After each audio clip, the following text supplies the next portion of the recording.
నిర్మల్ జిల్లాలో కురుస్తున్న భారీ వర్షాలకు కడెం ప్రాజెక్టులోకి భారీగా వరద నీరు చేరుతోంది. కడెం ప్రాజెక్టు పూర్తి స్థాయి నీటి మట్టం 700 అడుగులు కాగా ప్రస్తుత నీటి మట్టం 695 అడుగులకు చేరింది. ప్రాజెక్టు పూర్తి స్థాయి నీటి సామర్థ్యం 7.603 టీఎంసీలు కాగా ప్రస్తుత నీటి సామర్థ్యం 5.695 టీఎంసీలుగా ఉంది.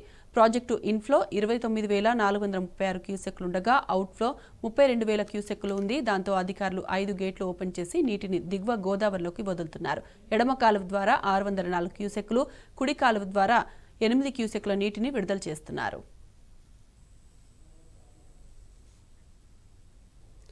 కొమ్రం భీం ఆసిఫాబాద్ జిల్లాలో భారీ వర్షాలు కురిశాయి. ఎడతెరపి లేకుండా కురుస్తున్న వర్షాలకు కొమ్రం భీం ప్రాజెక్టులోకి భారీగా వరద నీరు చేరుతోంది. దీంతో ప్రాజెక్టు 3 గేట్లెత్తి వరద నీటిని పెద్దవాగులోకి వదిలారు అధికారులు. ఈ నేపథ్యంలో పెద్దవాగు పరివాహక గ్రామాలను అధికారులు అప్రమత్తం చేశారు. ప్రాజెక్టు పూర్తి స్థాయి నీటి మట్టం 243 అడుగులు కాగా ప్రస్తుత నీటి మట్టం 237 అడుగులుగా ఉంది. ప్రాజెక్టు ఇన్ఫ్లో 12,620 క్యూసెక్లు, అవుట్ఫ్లో 12,920 క్యూసెక్లుగా ఉంది.